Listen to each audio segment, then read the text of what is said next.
పరిశుద్ధుడైన దేవా, దయగలిగిన ప్రభు, మహోన్నతుడా, మీకు వందనాలు, స్తోత్రాలు చెల్లిస్తున్నాము. ఈ పునరుద్ధానము,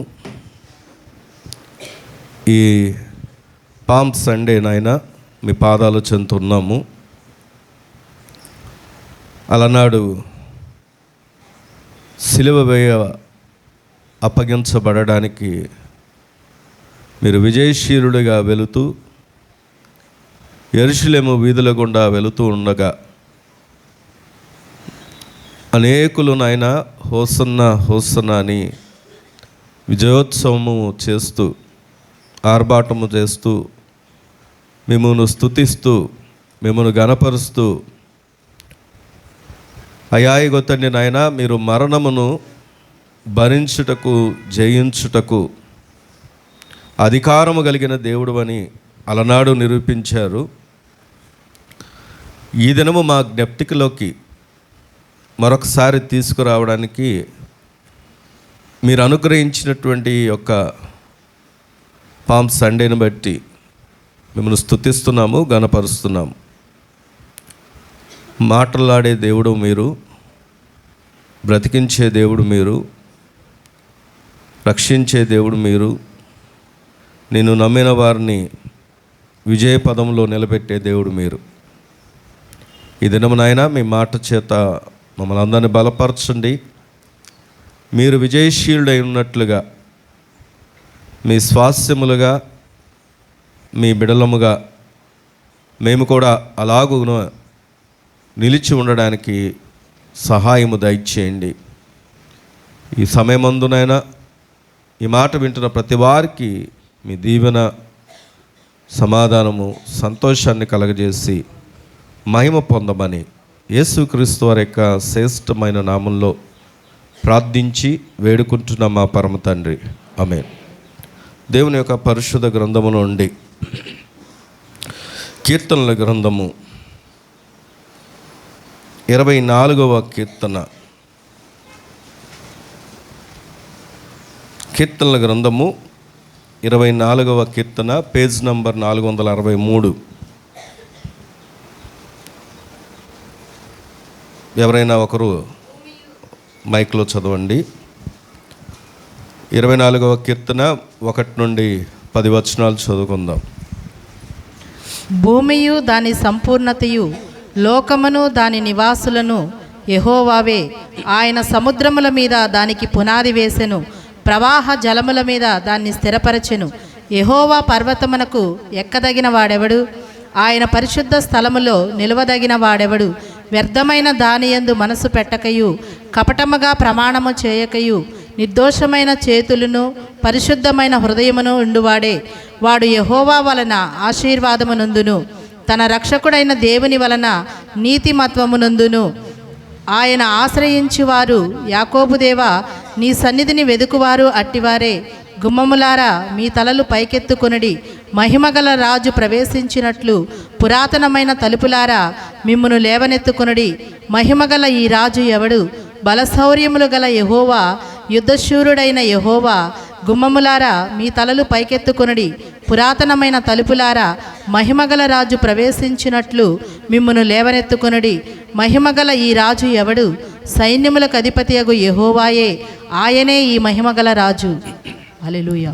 దేవుడు ఈ మాటలు మనందరి వెనుకల్లో దీవించునుగాక. ఆమేన్ చెప్దామా? ఆమేన్. ఏంటంటే కీర్తన చదువుతున్నారు. సహజంగా మట్టల ఆదివారం అనగానే యెరూషలేము వీధుల్లో యేసుక్రీస్తు వారు ఆ గాడిద మీద నడిపించబడుతున్నప్పుడు ఆ ప్రాంతంలో ఉన్నటువంటి వారందరూ కూడా హోసన్నా హోసన్నా అని ఆ మట్టలను పరుస్తున్నప్పుడు ఆ సన్నివేశాన్ని కదా మనం ఊహించుకునేది. ఈ 24వ కీర్తన సహజంగా ఎవరో పునాదులు వేస్తున్నప్పుడు, ఇల్లు కడుతున్నప్పుడు, సందర్భము తెలియకుండానే చాలాసార్లు ఈ మాటను చదువుతూ ఉంటాం.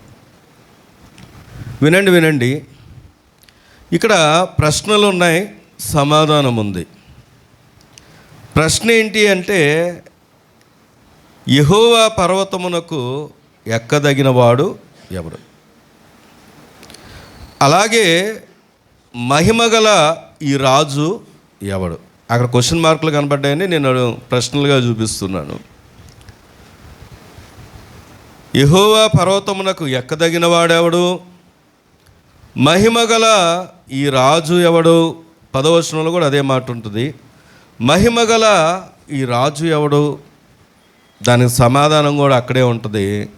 ఏమని అంటే, సైన్యములకు అధిపతియగు యెహోవాయే, ఆయనే ఈ మహిమగల రాజు. దేవుని స్తోత్రం చెప్దామా? గట్టిగా చెప్దామా? హల్లెలూయా. ఇక్కడ ఈ దినం, ఈ పామ్ సండే అనగా ఈ మట్టల ఆదివారం దినమున ఒక సందర్భానికే పరిమితం కాకుండా ఈ మహిమగల ప్రవేశాలు లేదా ఇంకొక విజయోత్సవ ప్రవేశం అనొచ్చు. ఒక మాటలో చెప్పాలంటే విజయోత్సవ ప్రవేశం. ఇంగ్లీష్లో ద ట్రయంఫల్ ఎంట్రీస్ అని ఉంటుంది. 3 సందర్భాల్లో ఈ ప్రవేశాలు కనబడతాయి. అదేంటో కూడా చెప్పేస్తాను చూచాయిగానే. 1, దేవుని మందసం పాత నిబంధనలో మనం చూసినప్పుడు తన ప్రజల మధ్య ఉండడానికి, ఆయనని మీ మధ్య నేను ఉన్నాను అని చెప్పడానికి మందసము గుండా దేవుడు వారి మధ్య నడుస్తున్నట్లుగా మన పాత నిబంధనలో చూస్తాం. అదొక ప్రవేశం. 2వదిగా మనం ఎప్పుడు మాట్లాడుకునేటటువంటి ఈ సందర్భం ఏదైతే ఉందో, ఆ యొక్క గాడిద మీద ఆయన కూర్చొని యెరూషలేం వీధుల గుండా వెళుతూ సిలువకు అప్పగించబడడానికి ఆయన ఆ యెరూషలేములోకి అడుగుపెట్టిన ఆ ప్రవేశం, అది కూడా ఒక విజయోత్సవ ప్రవేశం. 3వది కూడా చెప్తాను, వినాలి, జాగ్రత్తగా పరిశీలనగా వినండి. 3వది, యేసుక్రీస్తు వారు మరణించి తిరిగి పునరుద్ధరణై లేచి ఆయన మరణాన్ని జయించి పరలోకానికి ఆరోహణుడై వెళుతూ, ఆ పరలోకానికి వెళ్తున్నప్పుడు చెబుతున్న కొన్ని మాటలను మనం జ్ఞాపకం చేసుకుంటూ, యోహాను సువార్త 14వ అధ్యాయం 1వ వచనంలో ఉంటుంది. తర్వాత మత్తయి సువార్త 28వ అధ్యాయం 18వ వచనం చివరి భాగంలో ఉంటుంది. ఏమనంటే, నాకు పరలోకం మీదను భూమి మీదను సర్వ అధికారము ఇవ్వబడిందని రాయబడి ఉంటుంది. అప్పుడు కూడా ఆయన ప్రవేశిస్తూ ఆయన చెప్పాడు, మీరు కలవరపడొద్దు, నా తండ్రి ఇంట అనేకమైన నివాసములు కలవు, నేను మీకు స్థలము సిద్ధపరచ వెళ్తున్నానని చెప్పి అదొక ప్రవేశం. 3 ప్రవేశాల గురించి ఈరోజు మనం ఈ కీర్తనలోనే కనబడుతుంది. ఇవి కూడా ఈ కీర్తనలోనే 3 సందర్భాలను మనం ఈ కీర్తన ద్వారా మనం నేర్చుకోబోతున్నాం. దేవుని స్తోత్రం కలుగును గాక. ఇప్పుడు చదువుకుందాం రండి. మొదటి వచనాన్ని మరొకసారి చదువుకుందాం. భూమియు దాని సంపూర్ణతయు, లోకమును దాని నివాసులను యెహోవావే. మీ పక్కన నేను చెప్పండి, ఏమని అంటే, మనం యెహోవా వారం అని చెప్పండి. ఎవరి వారం అండి? ఊరికే చెప్పడం కాదు, ఒప్పుకొని చెప్పాలి. ఏదో మాట వరుసగా చెప్పేయడం కాదు. దేవుని వాక్యం ఈ ఉదయం చాలా స్పష్టంగా చెప్తున్న మాట ఏంటంటే, భూమి దానిలో ఉన్న సంపూర్ణత ఎవరిదంట? లోకం. దానిలో ఉన్న నివాసులను ఎవరు అంట? యెహోవా.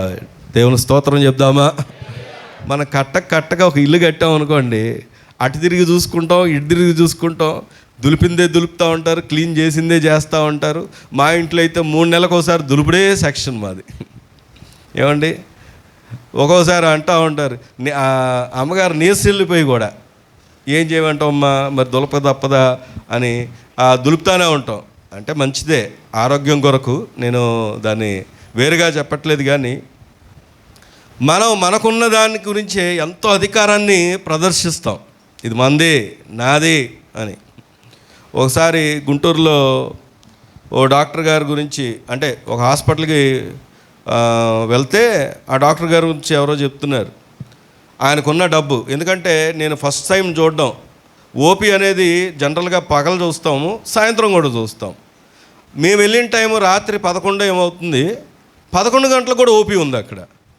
ఏంటి బాబు ఈ 11 గంటలకు ఓపీ ఏంటంటే అది హార్ట్ స్పెషలిస్టు, కిటకిటలాడుతుంది. పోనీ ఓపీ అంటే ఏదో ఒకరిద్దరు కాదు, కిటకిటలాడుతుంది. రోడ్ల మీద బళ్ళు పెట్టడానికి లేదు. ఆ టైంలో అంతా ఓపీ ఉందంటే ఆయనకి ఎంత సంపాదన ఉంటుందో ఆలోచన చేయండి. ఆయన అంటే ఒక రోజు వాకింగ్ చేసుకుంటూ వెళ్తున్నాడంట.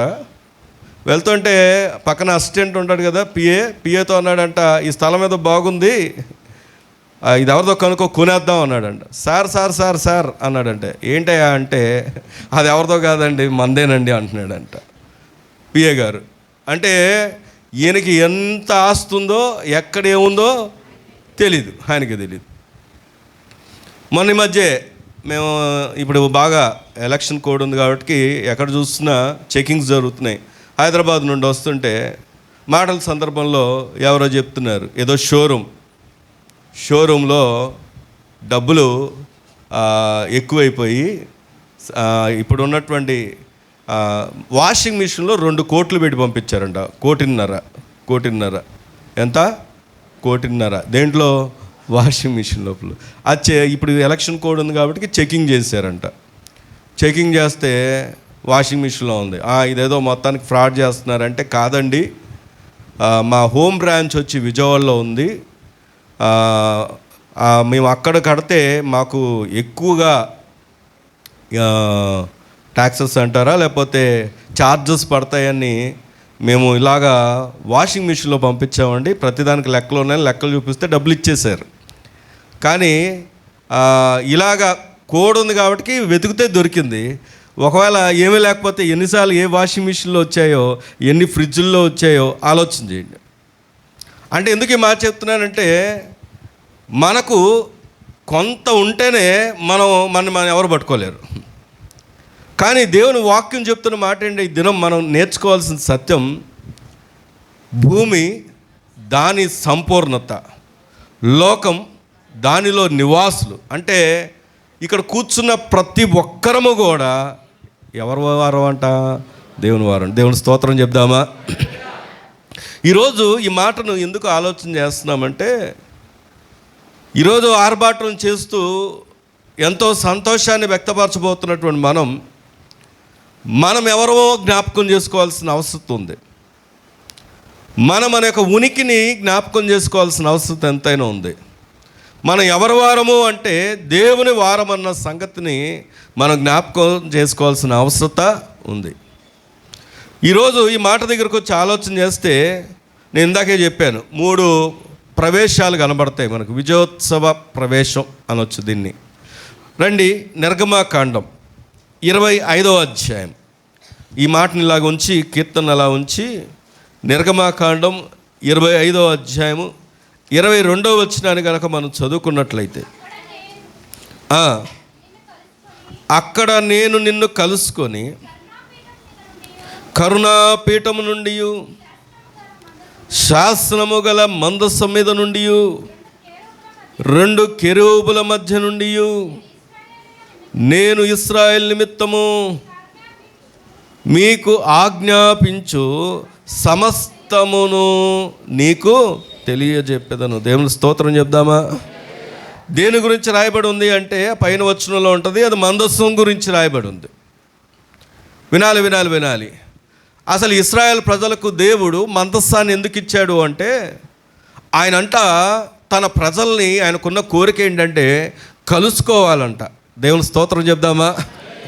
మనమైతే చూడండి, ఆలోచన చేయండి. పూర్వం నేను వచ్చినటువంటి దినాల్లో నేనేం చేసేవానంటే, ఒక దినాన్ని ఏర్పరచుకొని, అది మంగళవారమో లేకపోతే బుధవారమో లేకపోతే శుక్రవారమో లేకపోతే శనివారమో కలుసుకోవడానికి నేను వెళ్ళి, తర్వాత అక్కడ ఏదో అర్పిస్తే, వారి నెత్తి మీద ఏదో పెడితే, తర్వాత అక్కడితోనే ఆ రిలేషన్ కట్ అయిపోయేది. మళ్ళీ వెళ్ళేంత వరకు కూడా ఆయన ఎవరో నాకు తెలియదు, నేనెవరో ఆయనకు తెలియదు.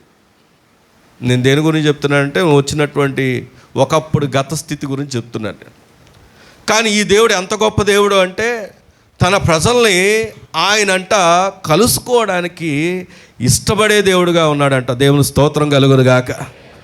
అందుకే ఆలోచన చేయండి, మనమేదో గొప్పవారు అని కాదు, మనలో ఏదో టాలెంట్ ఉందని కాదు, లేకపోతే మనమేదో దేవునికి అక్కడికి వస్తామని కాదు. మనం లేకపోతే ఏమంటే కొంతమంది అలుగుతూ ఉంటారు, కనపడడం మానేస్తూ ఉంటారు. ఎందుకంటే నేను కనపడకపోతే తెలుస్తుందండి వాళ్ళకి విలువేంటో, నా విలువేంటో. నేను ఆ పనిలో నిలబడకపోతే తెలుస్తుందంటే నా విలువేంటో అని. కానీ వాస్తవానికి చెప్పమంటారా, నీవు ఆ పని చేస్తేనే నీకు విలువ దక్కుద్ది. నీవు అక్కడ నిలబడితేనే నీకు విలువ దక్కుద్ది. నేను ఇక్కడ నిలబడితేనే నాకు విలువ దక్కుద్ది. నేను భీష్మించుకొని కూర్చొని ఎక్కడో ఉన్నాను అనుకోండి, నాకేం విలువ ఉంటుంది? ఈరోజు ఈ మాట ఎందుకు ఆలోచన చేస్తున్నామంటే, నేను మా ఇంటిలో నేమీ ఎరగనట్టుగా ప్రభు గురించి తెలియనట్టుగా ఉంటే నేనెవరెవరికి తెలియదు.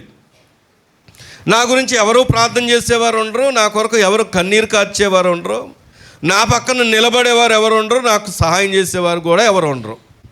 కానీ దేవుడు నన్ను కలుసుకోవడం ద్వారా ఎలా కలుసుకున్నాడంటారు అంటే, ఆ దినాన ఇశ్రాయేల్ ప్రజలకి మందస్సంగా ఆయన ఏం చేస్తున్నాడంటే వారి మధ్య ఉన్నాడు. ఏం చెప్పాలనుకుంటున్నాడో చెబుతూ ఉన్నాడు.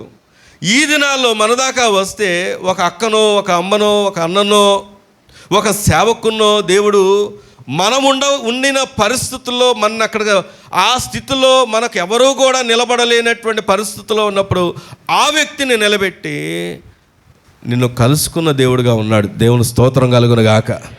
మీరు ఎప్పుడైనా ఆలోచన చేశారా, ఎందుకు నీ కోసం సేవకులు కానీ లేకపోతే పలానా సహోదరి కానీ సహోదరులు కానీ కన్నీరు ఎందుకు కారుస్తున్నారని ఏ రోజైనా ఆలోచన చేశారా? ఏమండి, ఈ రోజుల్లో ఎలా ఉన్న పరిస్థితులు అంటే, సొంత తల్లిదండ్రులే పిల్లల కొరకు ఏడవలేని దినాలు. ఏడుస్తున్నారా? ఏడుపు వస్తుందంటారా? రాని దినాలు. ఎంత ప్రేమ ఉన్నా, నేను మళ్ళీ చెప్తాను, మా పిల్లలంటే నాకు ఎంతో ప్రేమ. ఇప్పుడు చిన్నవాడు హాస్పిటల్ అడ్మిట్ అయినప్పుడు నాకు ఎంతో ప్రేమ అండి. రాత్రి పగలు కూడా కనిపెట్టుకొని ఉంటానండి అంటే ఉండగలనా? లే. మళ్ళీ నా కోసం ఎవరో ఒకరు సహోదరులు వచ్చారు, నా కోసం నిలబడ్డారు, రాత్రులు వారు సమయాన్ని వెచ్చించారు, నేను పడుకున్నాను. ఎందుకు ఈ మాట చెప్తున్నాను? నా ప్రేమ ఉంది, మీరు వద్దు, నేనే నిలబడతాను, నేనే కనిపెట్టుకొని ఉంటానని చెప్పగలనా అంటే చెప్పలేను. కానీ ఈ రోజుల్లో నిన్ను కలుసుకోవడానికి దేవుడు ఒక వ్యక్తిని ఎందుకు ఎన్నుకున్నాడంటే, దేవుడు నిన్ను ఎరిగిన దేవుడైన దేవుని స్తోత్రం కలుగును గాక. ఈరోజు నేను ఆలోచించాల్సిన విషయం ఏంటంటే, ఈ పామ్ సండే ఏదైతే ఉందో, ఈ మట్టల ఆదివారం, మనం అక్కడ కూడా చూస్తే వారందరూ ఊరేగిస్తున్నారు. ప్రభువుని ఆ గాడిద మీద తీసుకువెళ్తున్నప్పుడు అందరూ మట్టలు పరుస్తున్నారు, హోస్తున్నా అంటున్నారు. అంతా బాగుంది. ఆర్భాటం ఎంతకాలం ఉంది అంటే, ఎంతకాలం ఉంది చెప్పండి? ఆయన యెరూషలేముకి వెళ్ళిపోయాడు. ఏం జరిగింది అక్కడ? సిలువకు అప్పగించబడ్డాడు. ఆర్భాటాలు ఉన్నాయా? కారణం ఏంటంటే, ఆ సమయంలో వారికి తెలిసింది ఏంటంటే, వారు అనుకున్న మెస్సయ్య వస్తున్నాడు. మెస్సయ్య అంటే రాజ్యపాలన చేసేవాడు. మెస్సయ్య అంటే వారిని ఆ కష్టాల నుండి విడిపించేవాడు. వీరు చూసినటువంటి ఈ మెస్సయ్య అని చెప్పుకుంటున్నటువంటి యేసు క్రీస్తు వారు, ఈయన రాజ్యపాలన చేయట్లేదు. ఈయనేంటి, తనను తాను రిక్తునిగా చేసుకున్నాడు. ఆ యొక్క గుర్రం మీద రావాల్సిన వ్యక్తి దేని మీద వచ్చాడు చెప్పండి? గాడిద మీద వచ్చాడు. రాజు దేని మీద వస్తాడు? రాజు దేని మీద వస్తాడండి? ఈ రాజు దేని మీద వచ్చాడు? వచ్చిందేమో గాడిద మీద, చెప్పేదేమో రాజు అంటున్నాడు. ప్రజలకి నమ్మకం కలుగుతుందా? ఈరోజు మన దాకా వస్తే, యేసుక్రీస్తు వారి దగ్గరికి వస్తే రోగాలు బాగుపడతాయి, ఆస్తులు నింపబడతాయి, అప్పులు తీరుతాయి, సమస్యలు తీరుతాయి. ఇక్కడ దాకా అయితే మనకు చాలా ఇష్టపడతాం. కానీ శ్రమలు వస్తాయి, కష్టాలు ఉంటాయి, నిందలు ఉంటాయి. ఏదో ఒక సందర్భం వచ్చింది కానీ ఈ మాట కూడా చెప్తాను. ర్యాలీకి వెళ్తున్న ప్రియమైన సహోదరులారా, గుర్తుపెట్టుకోండి, ఎవరైనా మిమ్మల్ని ఏదన్నా అంటే దయచేసి వారికి ఎదురు చెప్పకండి, వాళ్ళు వ్యతిరేకించకండి, సమాధానంగా వెళ్దాం. ప్రభువే ఎలా వెళ్ళాడు చెప్పండి? తల దించుకొని. ఎన్నో సందర్భాల్లో ఆ సద్దుకయ్యలు, పరిసయ్యులు ఆయన పట్టుకుందామని చూస్తే అక్కడ నుండి తప్పించుకున్నాడంట. దేవుని స్తోత్రం కలుగును గాక. అంటే మనం రోషంగా ఉండకూడదా అంటే, రోషంగా నిలబడకూడదా, ఎదురు చెప్పకూడదా అంటే, వివాదాలకు దూరంగా ఉండడమే మంచిది. ప్రేమతో జీవిద్దాం. దేవుని స్తోత్రం కలుగును గాక. ఇక్కడ ఈ మాటను ఎందుకు ఆలోచన చేస్తున్నామంటే, ప్రభువుని వీరు చూస్తున్నటువంటి కోణం వేరు, ప్రభువు కనబడుతున్నటువంటి కోణం వేరు. నేటి దినాల్లో సువార్తలని మంచి సువార్తలు అందించబడుతున్నాయి. కానీ ఎక్కడ దాకా పరిమితం అవుతున్నారంటే యేసుక్రీస్తు వారి దగ్గరకు వస్తే రుణాలు తీరుతాయి, స్వస్థతలు కలుగుతాయి, మేలు జరుగుతాయి, అద్భుతాలు జరుగుతాయి అనే దగ్గర ఆగిపోతున్నారు. కానీ అన్నిటికీ మించి ఆత్మకు రక్షణ దొరుకుతుంది, నిత్య జీవము దొరుకుతుంది అనే మాట దగ్గరకు వచ్చేసరికి చాలామంది గ్రహింపులోకి రాలేకపోతున్నారు. ప్రియమైన సహోదర సహోదరి, అందుకే చూడండి మత్తయి సువార్త 21వ అధ్యాయము, మన అందరికి పరిచయం ఉన్నటువంటి మాటలే కానీ మత్తయి సువార్త 21వ అధ్యాయము 3వ వచనం చదవండి. ఎవడైనను మీతో ఏమైనా అనిన ఎడల అవి ప్రభువునకు కావలసి ఉన్నవని చెప్పవలను, వెంటనే అతడు వాటి తోలి పెట్టునని చెప్పి వారిని పంపాను. ఒక మాట సూటిగా అడుగుతున్నాను, వినండి. ప్రభు వీళ్ళకి చెప్పిన మాట ఏంటంటే 2వ వచనంలో ఉంటుంది, నీ ఎదుటనున్న గ్రామమునకు వెలుడి, వెళ్ళగానే కట్టబడిన ఒక గాడిదయు దానితో ఉన్న ఒక గాడిద పిల్లయు మీకు కనపడును, వాటిని విప్పి నా యొద్దకు తోలుకొని రండి. వినాలి.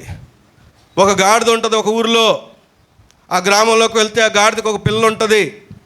ఆ యజమాని దగ్గరికి వెళ్ళి అది నాకు కావాల్సి ఉందనేది చెప్పండి అంటే ఇప్పుడు శిష్యులు వెంటనే ఏమేయాలి,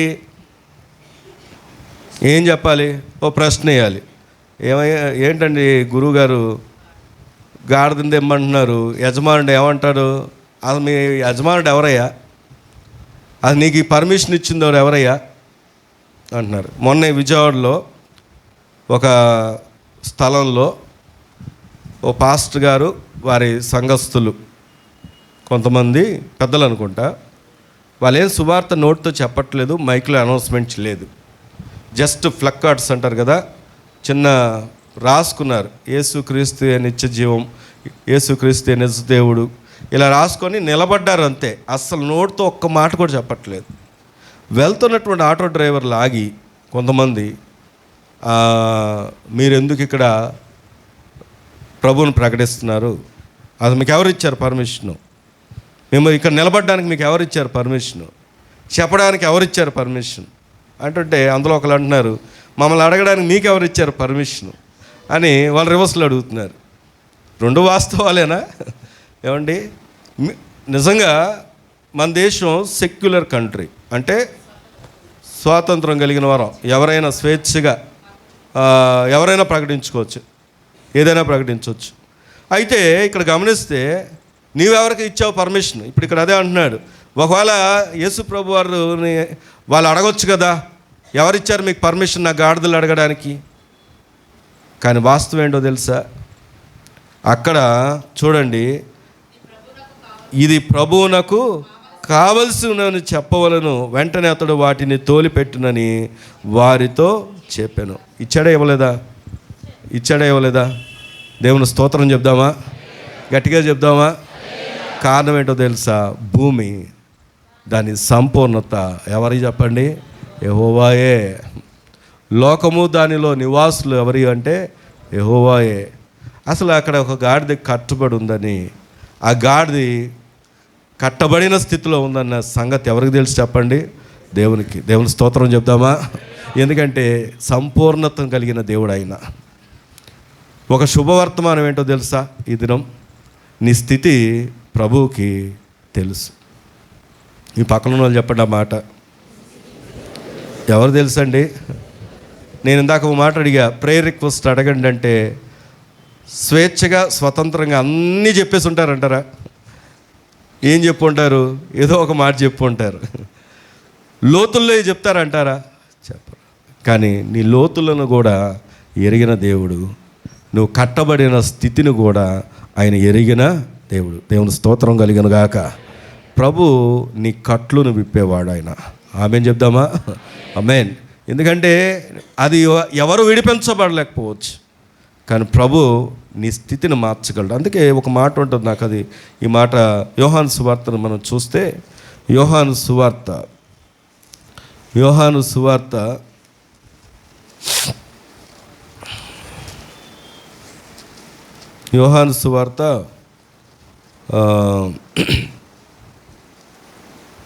5వ అధ్యాయము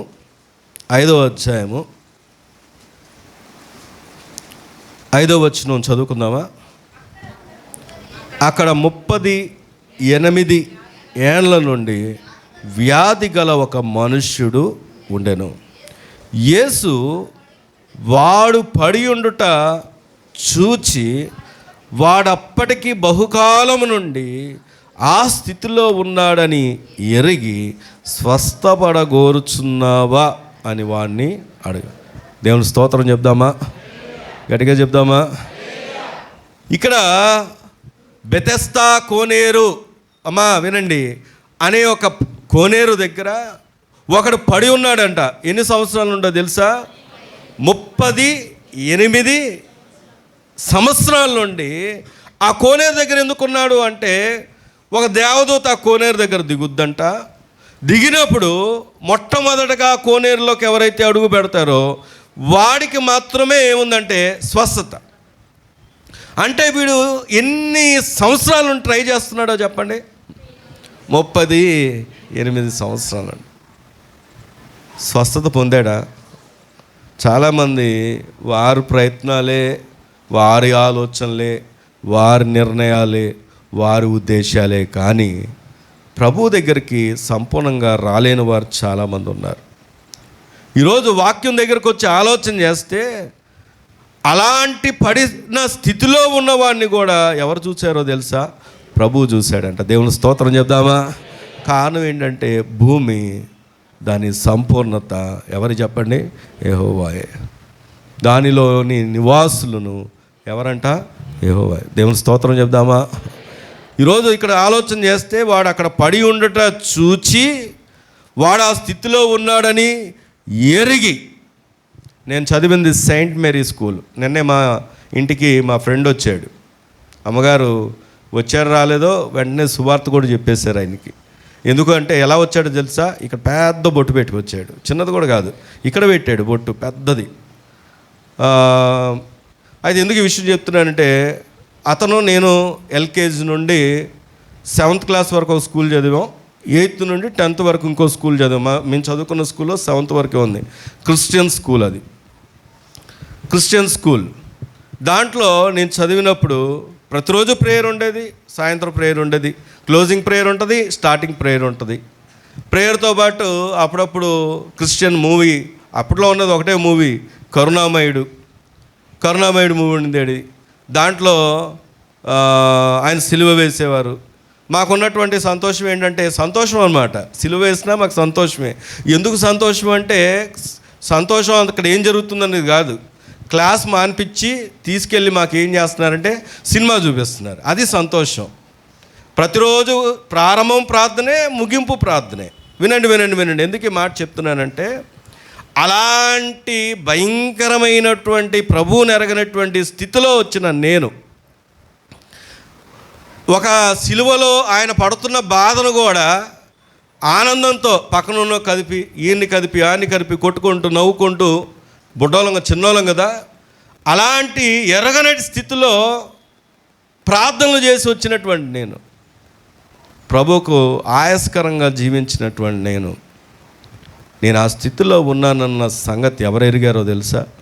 దేవుడు ఎరిగాడు. నా స్థితిని మార్చాడు. దేవుని స్తోత్రం కలుగునుగాక. ఈరోజు నేను మా ఫ్రెండ్ వచ్చినప్పుడు అవకాశం దొరికినప్పుడల్లా నేను సువార్త ఆల్రెడీ చెప్పాను అతనికి, అమ్మగారు కూడా సువార్త చెప్పారు. మేము అనుకున్న మాట ఏంటంటే, ఎక్కడో మిర్యాలు కూడా మా దగ్గరికి ఎందుకు వచ్చాడంటే, ఇక్కడ ఎక్కడైనా రెంట్ చూసుకుంటాడంట. ఒకవేళ తన ఎడల దేవునికి ప్రణాళిక ఉందేమో. దేవుని స్తోత్రం కలుగునుగాక. ఈరోజు నీ దాకా ఒక వ్యక్తి వస్తున్నాడంటే నిన్ను ఆయన ఎరిగి ఉన్నాడు, నీ స్థితిని ఆయన ఎరిగి ఉన్నాడు, నీ పరిస్థితులను ఆయన మార్చే దేవుడు, నీ కట్లను ఆయన విడిపించే దేవుడు. దేవుని స్తోత్రం కలుగునుగాక. ఇక్కడ అందుకే మత్తయి సువార్త 28వ అధ్యాయము 18వ వచనాన్ని కనుక మనం చూస్తే, మత్తయి సువార్త 28వ అధ్యాయం 18వ వచనంలో ఒక రాయి, అయితే యేసు వారి వద్దకు వచ్చి, పరలోకమందును భూమి మీదను నాకు సర్వాధికారము ఇయ్యబడి ఉన్నది, కాబట్టి మీరు వెళ్ళి. ఇప్పుడు మన అధికారం ఎవరో, లేకపోతే మేము తీసుకొచ్చినటువంటి ఎవరు పర్మిషన్ చెప్పండి తమ్ముడు, ఎవరండి ఆయన? డీసీపీయా? డిఎస్పి గారు పర్మిషన్ ఉంది కాబట్టి నేను వెళ్తాను కాదు. మన పర్మిషన్ ఎవరు చెప్పండి? మనకి ఇచ్చిన పర్మిషన్ ఎవరు ఇచ్చారు? ఈరోజు ఒక ర్యాలీ కానీ, ఒక సువార్త కానీ, ఒక వ్యక్తి గురించి దేవుని గురించి ప్రకటించే అధికారం ఎక్కడి నుండి వచ్చిందంటే మనకు ఒక అధికారం ఉన్నాడు. ఆయన ఎవరంట? భూమికిను పరలోకానికి కూడా అధికారం కలిగినటువంటి దేవుడు అంట. దేవుని స్తోత్రం చెప్దామా? మనం సామాన్యులం కాదు. మనం అనుకుంటాం మేము పేదవారు అండి, మా పని అయిపోయిందండి, మా స్థితి మారిపోయింది, మేము ఎందుకు పనికిరాని వాళ్ళం అండి, పురుగు వంటి వారం అండి. ఒక ఆయన అన్నాడు, యాకోబు ఏమన్నాడంటే, నేను పురుగు వంటి వాడిని. ఎందుకు అన్నాడంటే దేవునితో తను పోల్చుకున్నప్పుడు తను ఎలా కనబడ్డాడంటే పురుగులాగా పోల్చుకున్నాడు. కానీ నూతన నిబంధనలోకి మనం గమనిస్తే మన అధికారం ఎలాంటిది అంటే మనం రాజులైన యాజక సమూహం. దేవుని స్తోత్రం చెప్దామా? హీనులము కాదు, దీనులము కాదు. దేవుని దృష్టిలో మనం ఎవరో అంటే ఆయన వారసులు. దేవుని స్తోత్రం కలుగునుగాక.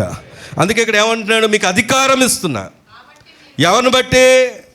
నీవు మాట్లాడుతుంటే నీ మాట ఎదుటోళ్ళని మార్చలేదు. నీవు మాట్లాడుతున్నప్పుడు నీ మాట ఎదుటోళ్ళ యొక్క పరిస్థితులను తారుమారు చేయలేదు. నీకుగా నీవు నీ స్థితిని మార్చుకోలేవు. కానీ నీకు అధికారం ఇచ్చిన దేవుడు ఎలాంటి వాడంటే ఎలాంటి హృదయాన్నైనా ఆయన మార్చగలిగిన దేవుడు. ఆయన దేవుని స్తోత్రం కలుగునుగాక. ఎలాంటి స్థితినైనా ఆయన మార్చగలిగిన దేవుడు.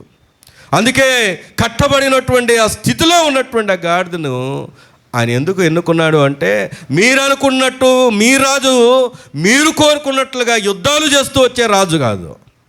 ఈ రాజు ఎలాంటి వాడంటే హంబుల్. ఈ రాజు ఎలాంటి వాడంటే దీన మనస్సు కలిగిన వాడు. ఈ రాజు ఎలాంటి వాడంటే సమాధానానికి కర్త. దేవుని స్తోత్రం చెప్దామా? అందుకే ఆయన ఎందుకు ఎన్నుకున్నాడు చెప్పండి గాడిదను? తన సమాధానాన్ని ప్రకటించడానికి. ఈరోజు దేవుడు మనతో మాట్లాడుతూ ఉన్నాడు. దేవుని స్తోత్రం కలుగునుగాక. అందుకే మళ్ళీ మనం కీర్తన దగ్గరకు వచ్చి ఆలోచన చేస్తే మళ్ళీ ఈ మాట చదువుకుందాం. 3వ వచనం చదువుదాం, చూడండి. యెహోవా పర్వతమునకు ఎక్కదగిన వాడెవడు? ఆయన పరిశుద్ధ స్థలములో నిలవదగిన వాడెవడు? వ్యర్థమైన దాని యందు మనస్సు పెట్టకయు, కపటముగా ప్రమాణము చేయకు, నిర్దోషమైన చేతులను శుద్ధమైన హృదయమును కలిగి ఉండువాడే వాడు యెహోవా వల్ల ఏం పొందుతాడంట? ఆశీర్వాదము నందును. ఇక దేవుని వాక్యాన్ని మనం పరిశీలన చేసినప్పుడు మొదటి వచనంలో ఆయన అధికారం, 1-2 వచనాలు ఏం కనబడుతుందంటే ఆయనకు అధికారాన్ని గురించి మాట్లాడుతుంది. మనం కూడా ఎవరికి ముందు తెలుసా? ఆయన అధికారం కలిగిన వారం. దేవుని స్తోత్రం కలిగిన గాక. అంత మాత్రమే కాదు, ఇక్కడ చూస్తే ఆయన అంటున్నాడు, ఒక క్వశ్చన్ మార్క్ మన ముందుకు వస్తుంది. దేవుని పర్వతమును ఎక్కదగిన వాడెవడు? కొన్ని క్వాలిఫికేషన్స్ కావాలి పర్వతానికి ఎక్కాలంటే. ఏంటి ఆ పర్వతం అంటే? పరలోకం, ఆయన పరిశుద్ధ స్థలం. ఈ రోజుల్లో మామూలు జాబ్కి ఏం కావాలి చెప్పండి? ఎన్ని క్వాలిఫికేషన్స్ కావాలో.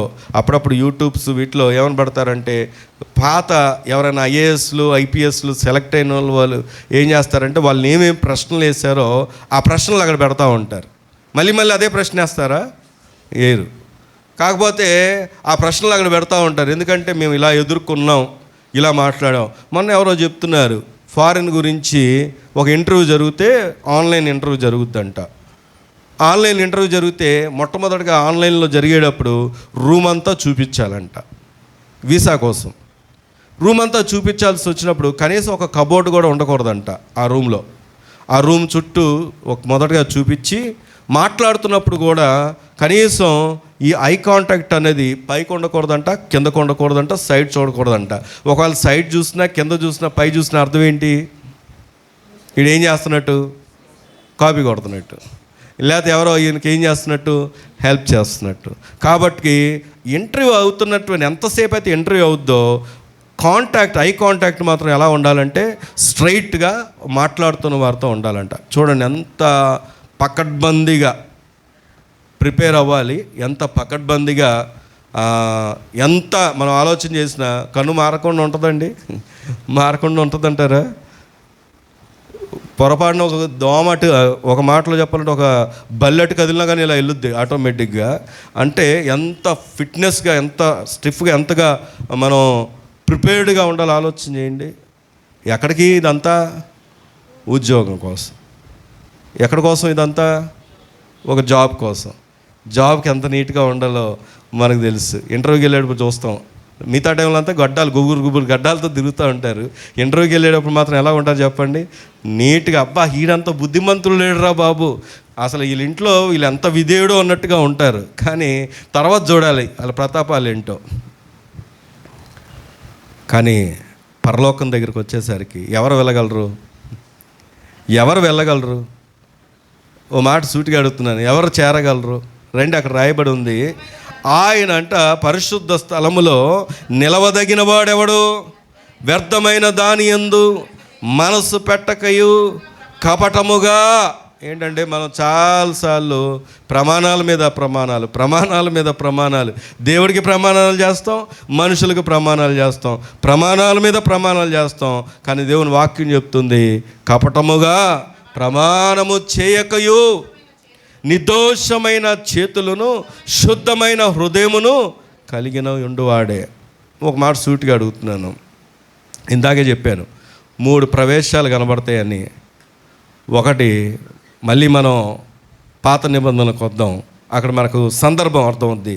సమూయేలు 2వ గ్రంథం 6వ అధ్యాయం. ఈ సందర్భాన్ని మనం చూద్దాం. ఎవరు ఆయన స్థలంలోకి వెళ్ళగలరు, ఎవరు ఆయనతో ఉండగలరు అని ఆలోచన చేసినప్పుడు సమూయేలు 2వ గ్రంథం 6వ అధ్యాయం, సమూయేలు 2వ గ్రంథం 6వ అధ్యాయము 1వ వచనాన్ని కనుక మనం చూసినట్లయితే,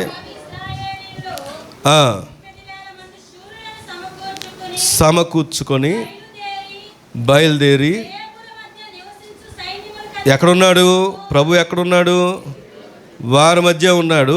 కానివ్వండి, నామం పెట్టబడిన, ఇప్పుడు ఎక్కడుంది మందసం? వారి మధ్య ఉంది. వారి మధ్య ఎవరు నివాసం చేస్తున్నారు? దేవుడు నివాసం చేస్తున్నాడు. ముందుకెళ్ళే కొద్ది ఏమవుతుంది అంటే, వారంట ఒక బండి మీదకి ఎక్కించారంట. కొద్దిగా ముందుకు వెళ్తున్నాను నేను. 3వ వచనంలో, వారు దేవుని మందస్సమును కొత్త బండి మీద ఎక్కించి గిబియాలోను అబినాదాబు యొక్క ఇంటి నుండి తీసుకొని రాగా, అబినాదాబు కుమారులకు ఎవరైనా పేరు గుర్తుపెట్టుకోండి, ఉజ్జాయిను. ఎవరైనా? ఏం జరిగింది? 12వ వచనానికి వస్తే, కాదు ముందుకు వెళ్తే 6వ వచనము, వారు వచ్చినప్పుడు ఎడ్ల కాలు ఏం జరిగిందంట? జారినందున ఉజ్జా ఏం చేస్తున్నాడు? చేయి చాపి దేవుని మందస్సమును పట్టుకో. ఆగండి, ఒక మాట. దేవుని మందస్సమును ఉజ్జా పట్టుకున్నాడు. ఇక్కడ ఒక మాటలో సూటిగా చెప్పాలంటే, ఎందుకు పట్టుకున్నాడు ఆయన? ఏం జరగబోతుంది అక్కడ? మందస్సం ఇంతకీ ఎక్కడుంది? వారి మధ్య ఉంది. మందస్సం వారి మధ్య ఉంది. కానీ వారి మధ్య ఉన్నప్పటికీ వారు ఎంతో గ్యాప్ మెయింటైన్ చేస్తున్నారు. దేవుడు చాలా స్పష్టంగా చెప్పాడు, మీరు ఇలా నడవాలి, ఇలా పక్కన ఉండాలి, ఇలా వెళ్ళాలి అని చెప్తున్నాడు. ఎవరు ఆ మందస్సం దగ్గర ఉండాలో చెప్పాడు. ఇది వీళ్ళు వెళ్తూ ఉన్న క్రమంలో ఎడ్ల యొక్క కాలు జారి ఏం జరిగిందంట? పడిపోబోతుంటే ఉజ్జా ఏం చేశాడంట? చేయి చాపి దాన్ని ఏం చేయబోయాడు? పట్టుకో. ఏం జరిగింది? యెహోవా కోపం ఉజ్జా మీద రగులుకొని అతడు చేసిన, ఒక్క మాట అడుగుతున్నాను, అతని ఉద్దేశం ఏంటి? మందసం పడిపోబోతుంటే పట్టుకున్నాడు. మానవ రీతిగా ఆలోచన చేద్దాం, దేవుని రీతిగా కాదు. అది తప్ప? ఏంటి ఆయన ఉద్దేశం? ఏంటి? పడిపోబోతుంది, పట్టుకున్నాడు. ఇందాక చదువుకున్నాం కీర్తనలో 24వ కీర్తనలు ఏమనంటే, ఆయన పరిశుద్ధ స్థలములో నిలవదగిన వాడెవడు? ఆయన నిర్దోషమైనటువంటి ఏం కావాలంట? చేతులు. ఒక చెల్లి అన్న, ఉజ్జా మానవ రీతిగా ఆలోచన చేస్తే మంచి పనే. ఏంటి అంటే అది పట్టుకోవడం. కానీ దేవుని దృష్టిలో ఇది ఎందుకు తప్పు అంటే, దేవుని దృష్టిలో అవి ఎలాంటి చేతులు కావు చెప్పండి? నిర్దోషమైన చేతులు కావు. కారణం ఏంటంటే ప్రభు ఆజ్ఞాపివ్వల. ప్రభు చాలా స్పష్టమైన ఆజ్ఞలు ఇచ్చాడు. ఒక క్రైస్తవుడు ఎలా ఉండాలి, క్రైస్తవుడి యొక్క విధానం ఎలా ఉండాలి, నడుచుకోవాల్సిన విధానం ఎలా ఉండాలి. మనం కేవలం వినండి మంచి పనులే చేస్తూ ఉంటాం. కొంతమంది మంచి పనులు అంటే ఏమనుకుంటారంటే భోజనాలు పెట్టడం మంచి పని, కానుకలు ఇవ్వడం మంచి పని, అర్పణలు చేయడం మంచి పని, ఆర్భాటాలు చేయడం మంచి పని. కానీ అన్నిటికన్నా మంచి పని ఏంటో తెలుసా? దేవుని దృష్టిలో నిర్దోషిగా ఎంచపడ్డం. దేవుని స్తోత్రం కలుగును గాక. ఈరోజు ఎందుకు ఈ మాట ఆలోచన చేస్తున్నామంటే అక్కడ చూడండి, యెహోవా కోపం ఉజ్జా మీద రగులు కొనగా అతడు చేసిన తప్పును బట్టి దేవుడు ఆ క్షణమందే అతన్ని మొత్తగా అతడు అక్కడనే దేవుడు మందసం వద్ద పడి చనిపోయాను. ఇది పాత నిబంధన. కొత్త నిబంధనలకు రండి. కొరింథీ రెండవ పత్రిక 5వ అధ్యాయము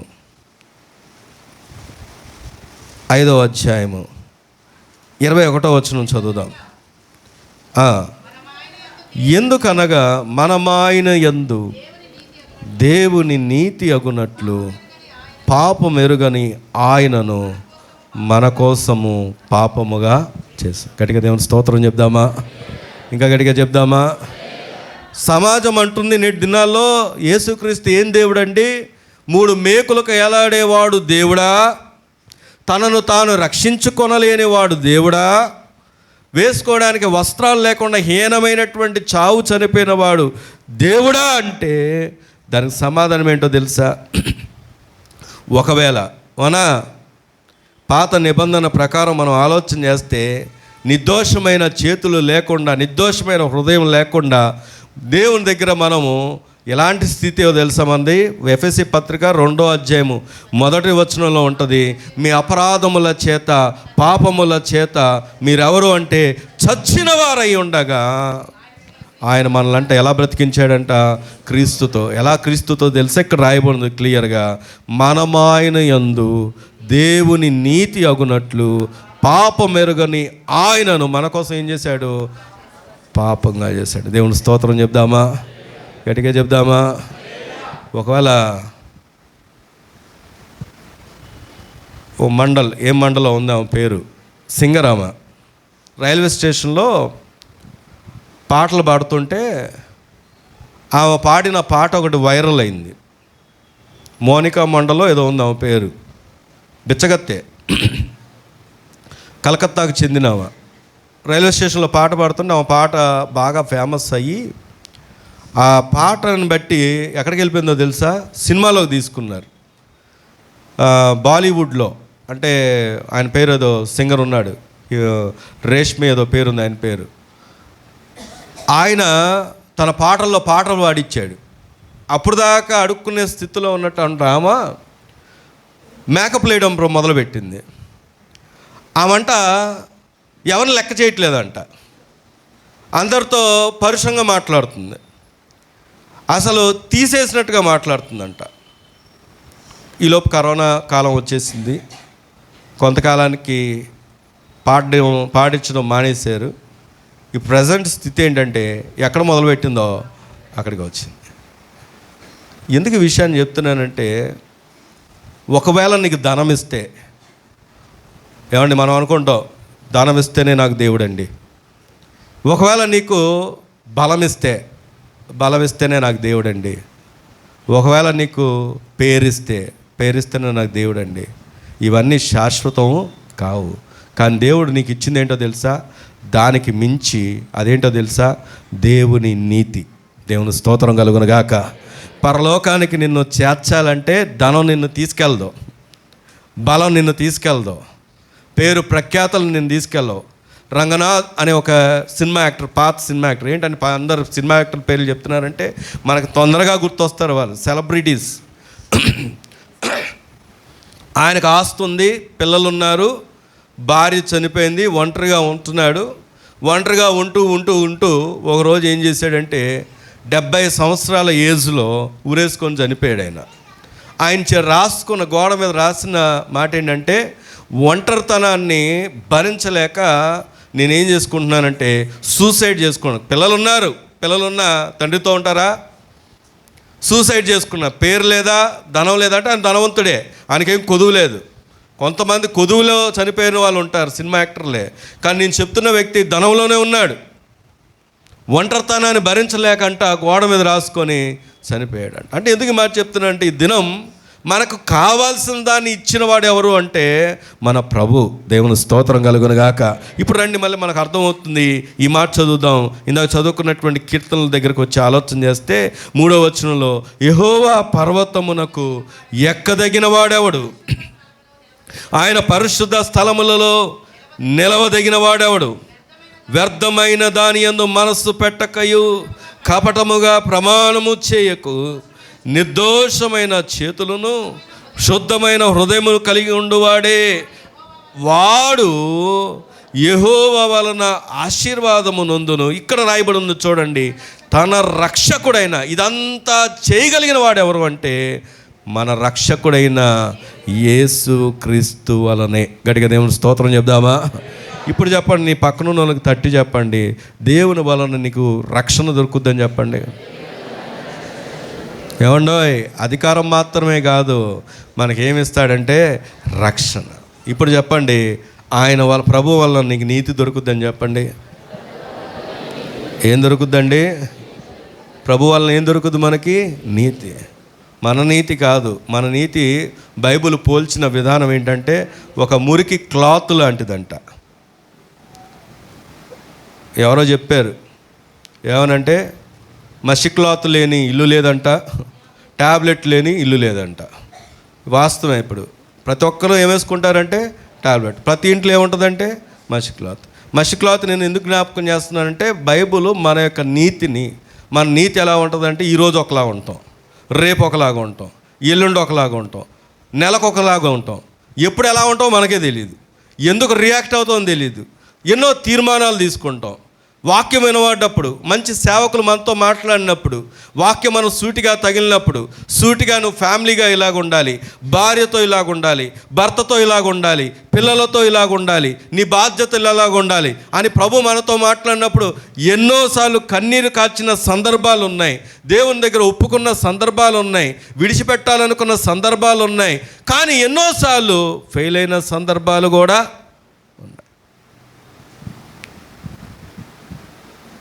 ఒక ఆయన పరలోకానికి వెళ్ళినప్పుడు, పరలోకం గేట్ దగ్గర పేతురు గారు ఉన్నారంట. పేతురు గారు ఉండి, పేతురు గారు గేట్ కీపర్ ఆయన వెళ్ళి, సార్ పంపిస్తారు లోపలికంటే, ముందు నువ్వు భూమి మీద ఏం చేసి వచ్చావో చెప్పు అన్నారంట. నేను దేవుని నమ్ముకున్నానండి, కానుకలు ఇచ్చానండి, మా సంఘంలో సంఘ పెద్దనండి, భార్యతో చక్కగా ఉండేవానండి, మంచి సాక్ష్యం ఉందండి అంటే ఒక్కొక్క మార్క్ వేస్తున్నాడు. ఆయన చెప్తున్నప్పుడల్లా ఒక మార్క్ వేస్తున్నాడు. ఈయన ఏం చెప్పినా ఒక మార్కే వేస్తున్నాడు. ఈయన డౌట్ వచ్చి, వేయాల్సిన మార్క్ ఎంతకి 100కి వేయాలి, ఇప్పటికే 5 మార్కులు 6 మార్కులు వచ్చాయి. ఈయన అంటున్నాడు, ఇలాగైతే ఇక నాకు మార్కులు పడ్డట్టే, అంటే నేను భూమి మీద చేసిన దేన్ని బట్టి నాకు మార్కులు పట్టలేదు. ఒకటే అన్నాడంట మనసులో, ప్రభువా నీ కృప ఉంటే తప్ప నేను పరలోకానికి వెళ్ళలేనయ్యా అని అనుకున్నాడంట. వెంటనే తీయండ్రా గేట్లు అని చెప్పి పేతురంట ఆ వ్యక్తిని లోపలికి పంపించాడు. దేని బట్టి చెప్పండి?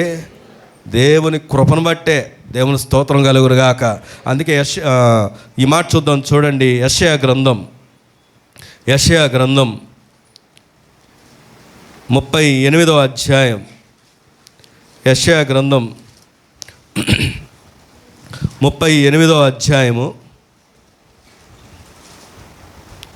మొదటి వచనం చదువుదాం, చూడండి. ఆ తరములలో, ఆ దినములలో, 599 పేజ్ నంబర్. ఆ దినములలో హిజ్కియాకు మరణకరమైన రోగము కలగగా ప్రవక్తయు ఆమోజు కుమారుడైన యెషయయు అతని యొద్దకు వచ్చి, నీవు మరణమవుతున్నావు, బ్రతకవు గనక నీవు నీ ఇల్లు చక్కబెట్టుకొనమని యెహోవా సెలవిచ్చుచున్నాడని చెప్పగా, అతడు తన ముఖమును గోడ తట్టు తిప్పుకొని యెహోవా అని చెప్తున్నాడు. ఆయన క్వాలిఫికేషన్స్ చెప్తున్నాడు. యథార్థ హృదయుడనై సత్యముతో నీ సన్నిధిని నేనెట్టు నడుచుకుంటునో నీ దృష్టికి అనుకూలముగా సమస్తమును నేనెట్లు ఆగండి, అక్కడితో ఆగిపోదాం. ఏం చెప్తున్నాడండి? ఈయనకేమొచ్చింది అనా అక్క చెల్లి, ఏమొచ్చింది ఈయనకి? మరణకరమైన రోగం. రోగంలోనే పేరు ఉంది. ఏంటి ఆ రోగం అంటే? ఖచ్చితంగా చచ్చిపోయే రోగం. సహజంగా అలాంటి పరిస్థితి ఏమైనా వస్తే డాక్టర్ టేబుల్ మీద ఎంతైనా పెడతావు నువ్వు. అప్పుడు మనకి ఆస్తి ఉందా లేదా ఏం చూడం, డబ్బులు పెట్టాల్సిందే. ఎందుకంటే ఏం కాపాడాలి? ప్రాణం కాపాడాలి. అందుకే మన ఇంట్లో ఇప్పుడు మొన్న నేను 4 రోజులు వెళ్ళాను, వేరే వాళ్ళ ఇంట్లో ఉన్నాం, సహోదరు ఇంట్లో. వాళ్ళది బెడ్ ఏంటంటే స్ప్రింగ్ బెడ్. స్ప్రింగ్ బెడ్ ఎలాంటిదంటే మా కోసం పాపం వాళ్ళు నేల మీద పడుకున్నారు, మాకు బెడ్ ఇచ్చారు. స్ప్రింగ్ బెడ్ పడుకుంటే అలా లోపలికి వెళ్ళిపోతుంది. కానీ 4 రోజులు నిద్ర పట్టలేదు నాకు. 4 రోజులు నిద్ర పట్టలేదు. నేను మా ఇంట్లో పడుకునేది కింద, అక్కడే నాకు నిద్ర వచ్చింది.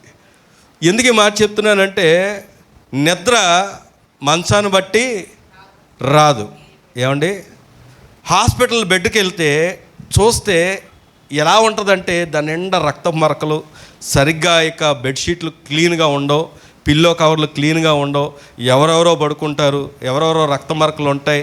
ఆ టైంలో నేను ఇలా పడుకోనండి, నా ఇంట్లో బెడ్ వేయాలి మీరు అని ఎప్పుడైనా చెప్పారా? మీరు హాస్పిటల్కి వెళ్ళినప్పుడు ఎప్పుడైనా చెప్పారా? నాకు కావలసిన బెడ్ వేయాలండి చెప్పారా? అది రక్త మరకలున్నా ఏ మరకలున్నా మనం ఏం చేస్తామో తెలుసా? డబ్బులు ఇచ్చి మరి, రోజుకి ఎంతో తెలుసా?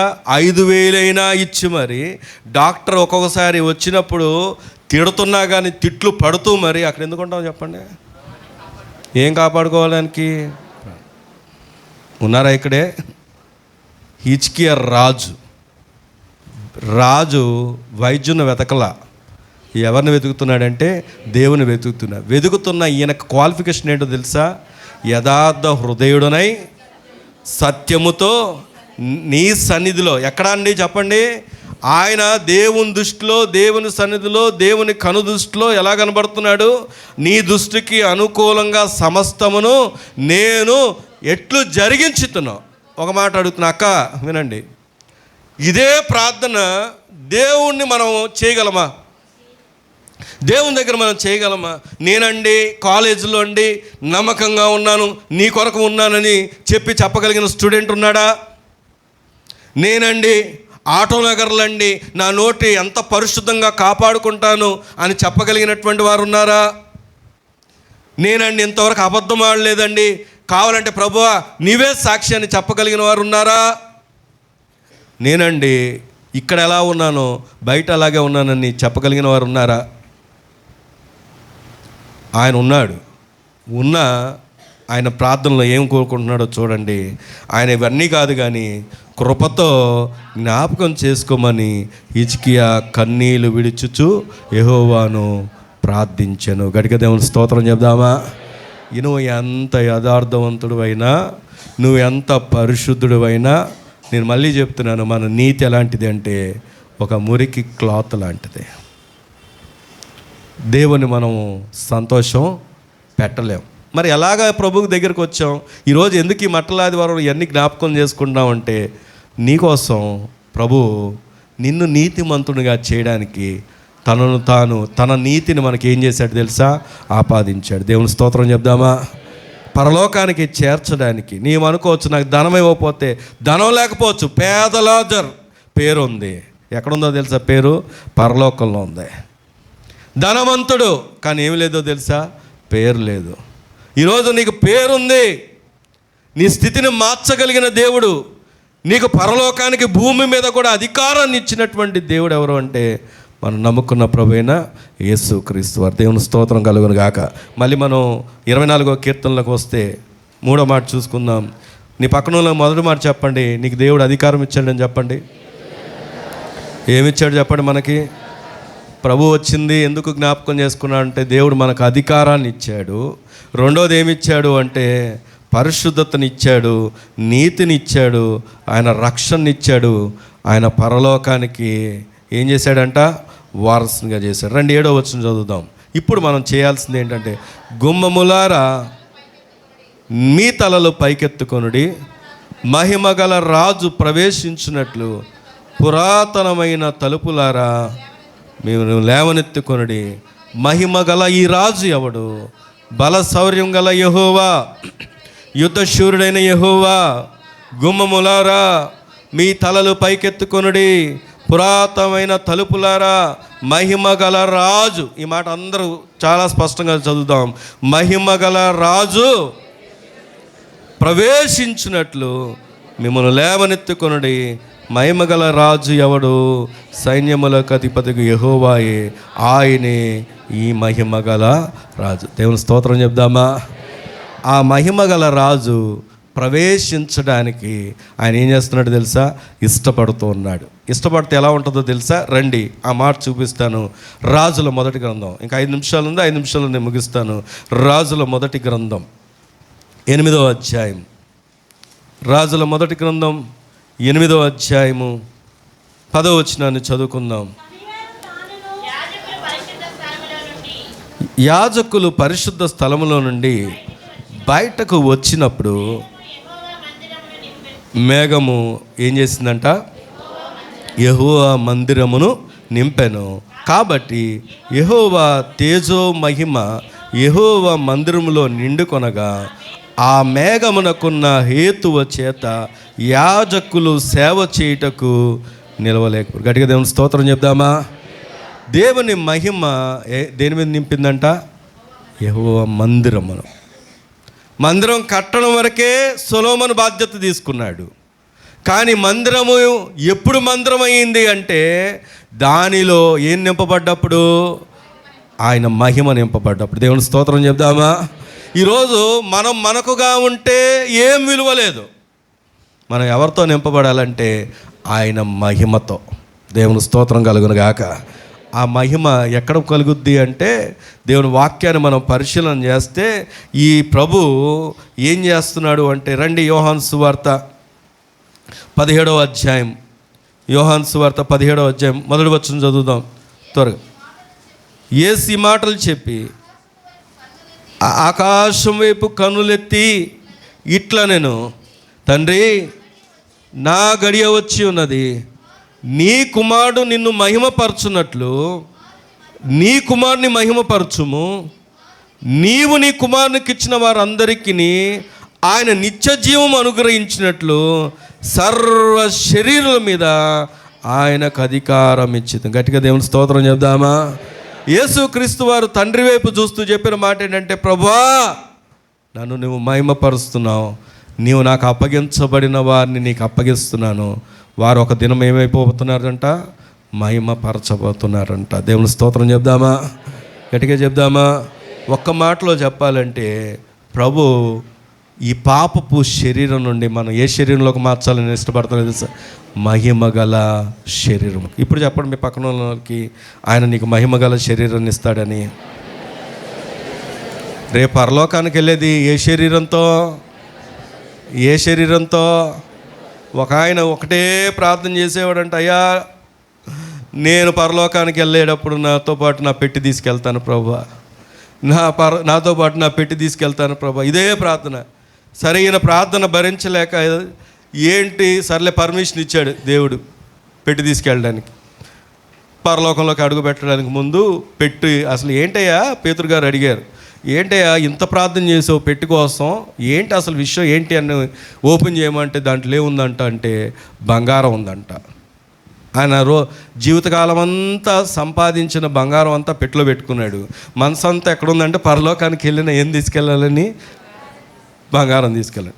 సరే నువ్వు బంగారం తెచ్చావా, ఒకసారి గేట్ తీస్తాను అని చెప్పేసి పేతురు గారు ఏం చేశారంట? గేట్ ఓపెన్ చేశారంట. పరలోకం అంతా ఏముంది? ఇది ఎలాంటి బంగారం? మన ఇంట్లో బంగారం మెరుగు పెడతామని చెప్పి ఎత్తుకెళ్ళే వాళ్ళు చాలామంది ఉంటారు. ఏమండి, మెరుగు పెడతామని మోసపోయిన వాళ్ళు చాలామంది ఉంటారు. ఎందుకంటే మన బంగారం ఎలాంటి బంగారం అంటే వాడిపోయే బంగారం, పాడైపోయే బంగారం. కానీ దేవుడు పరలోకం ఎలాంటిదో తెలుసా? మహిమ గలది, అది వాడబారంది, అక్షయమైనది. దేవుని స్తోత్రం కలుగును గాక. ఆ అక్షయమైన దానిలో నిన్ను నన్ను ఉంచడానికి ప్రభు ఆ మహిమ గల శరీరానికి ఇవ్వడానికి ఇష్టపడుతున్నాడు. 3 విషయాలు జ్ఞాపకం చేసుకుందాం. ప్రభు మనకేమిస్తాడంటే అధికారం. దేని మీద అధికారం? భూమి మీదను. ఎందుకంటే భూమి దాని సంపూర్ణత ఎవరు చెప్పండి? ఇంకా మనకి వాస్తులతో పని లేదు. వాస్తులు నమ్ముకున్న వాళ్ళారా వినండి, వాస్తులతో పని లేదు. కారణం ఏంటంటే భూమి దాని సంపూర్ణత ఎవరు చెప్పండి? యెహోవాయే. ప్రతి మూల ఆయిందే. బరువు ఎటైనా పెట్టు, బరువు ఏ చివరైనా పెట్టు, ఏం జరగదు. గుమ్మం ఎటైనా పెట్టు, ఏం జరగదు. కాకపోతే క్రమం ఎందుకు అలా పెట్టిస్తారంటే వెలుగు రావాలని, మంచి గాలి రావాలని, మంచి వెంటిలేషన్ రావాలని. దాన్ని నేను తప్పుపట్టలేదు, కానీ ఆచారంగా చేయకూడదు. కారణం ఏంటంటే భూమి దాని సంపూర్ణత యెహోవాయే. 2, ఆయన అధికారం మాత్రమే కాదు, నీకు పరిశుద్ధతనిస్తాడు, నీకు నీతిని ఆపాదిస్తాడు. నేను ఆయన రాజ్యానికి మహిమ కలిగిన శరీరాన్ని ఇచ్చి వారసుడిగా చేస్తాడు. ప్రార్థన చేసుకుందామా? ఎవరు మట్టుకు వారే, ఇంకా ప్రభువుని ఎరగని వారే, కొరకు కనిపెట్టుకున్న వారు భూలోకమునే స్వతంత్రించుకుందురని దేవుని వాక్యం సెలవిస్తూ ఉండగా, ఈ దినం నువ్వు అలాంటి అధికారం కలిగిన దేవుణ్ణి ఆరాధిస్తున్నావని వారు హోసన్నా అని ఆర్భాటం చేస్తున్నారు, మట్టలను పరుస్తూ ఉన్నారు, ఊరేగిస్తూ ఉన్నారు, గంతులు వేస్తూ ఉన్నారు, సంతోషిస్తూ ఉన్నారు. కానీ వారి యొక్క ఆర్భాటం, సంతోషం కొన్ని దినాలకే పరిమితం చేసుకున్నారు. కానీ మనకు ప్రభు ఇచ్చిన గొప్ప భాగ్యం ఏంటంటే మన నిత్యము హోసన్నా అంటూ నిత్యము సంతోషంగా ఆర్భాటం చేసే గొప్ప అధికారాన్ని దేవుడు మనకిచ్చాడు. అధికారాన్ని మాత్రమే కాదు, ఎవరు ఇవ్వలేని నీతిని, పరిశుద్ధతను, నిర్దోషమైనటువంటి చేతులు, నిర్దోషమైనటువంటి హృదయాన్ని కృపతో వందనాలు, స్తోత్రములు. బిదాస్తుని నిలవబెట్టి ఒక అద్భుతమైన మీ సందేశాన్ని నాయన నీ ప్రజలుగా ఉన్న మాతో మీరు మాట్లాడారు. మీ మాట సత్యము, మీరు దేవుడు కనుక మా అందరూ నీ రాజ్యమని, నిన్ను స్తుతించే ప్రజలమని, నువ్వు ఉండే స్థలములో ఉండేవారమని, అందుకొరకు మీ నీతిని మాకు అనుగ్రహించి మేమింకా పాపములో ఉండగా మా కొరకు పరమును విడిచిన మా తండ్రి నీ కృతజ్ఞతలు, స్తోత్రములు. ప్రభువా, నీ ఉండే స్థలాన్ని, ఆధిపత్యాన్ని, అధికారాన్ని, ఆ ఔన్నత్యానికి వారసులుగా మమ్మల్ని చేసినందుకు కృతజ్ఞతలు, వందనాలు. దాన్ని ఎరిగిన ఆయన, దాన్ని కలిగిన ఆయన, దాని అందు ఆనందము, సమాధానం కలిగిన వారంగా నిరంతరం నాయన అయ్యా ఓసన్నకే జయమని, నాయన దావీదు కుమారుడికి జయమని, అయ్యా మా హృదయాంతరంగంతో స్తుతించే ఆత్మను మా అందరి మీద కుమ్మరించి మీరు అక్కడికి రాజ్యంగా మమ్మల్ని సిద్ధపరిచి మహిమ పొందమని గనుమిదాస్తును ఘనంగా బలంగా వాడుకొని పరలోక మర్మాలు బయలుపరిచిన ఆయన, అయ్యా నీ కృప చేతే మమ్మల్ని అందరినీ జ్ఞాపకం చేసుకొని ఆయన, నీ కృపలో మమ్మల్ని అందరినీ కూడి వచ్చిన కుటుంబాలు ప్రతి అవస్థతని జ్ఞాపకం చేసుకొని అకాండమైన విజయాన్ని బిడ్డలందరికీ అనుగ్రహించి, అయ్యా ఇదిగో నాయన తిరుమనాయన బిడ్డలు సువార్తని ప్రకటించేందుకు చిన్న బిడ్డలందరూ ప్రయాణమై వెళ్ళబోతుండగా నీ సన్నిధి వారికి తోడుగా ఉంచి నీ బలము నింపిన ఆయన, ఎండ గాలుపు వడదెబ్బలు తగలకుండా బిడ్డలు ఉత్సాహంతో, సంతోషంతో, బలము కలిగి ప్రవేశించడానికి సమాధానకర్తగా మీరుండి నీ కార్యమును సఫలపరిచి మహిమ పొందమని నజరేయుడైన యేసు నామమున అడిగి పొందున్నాం పరమ తండ్రి, ఆమేన్. హల్లెలూయా.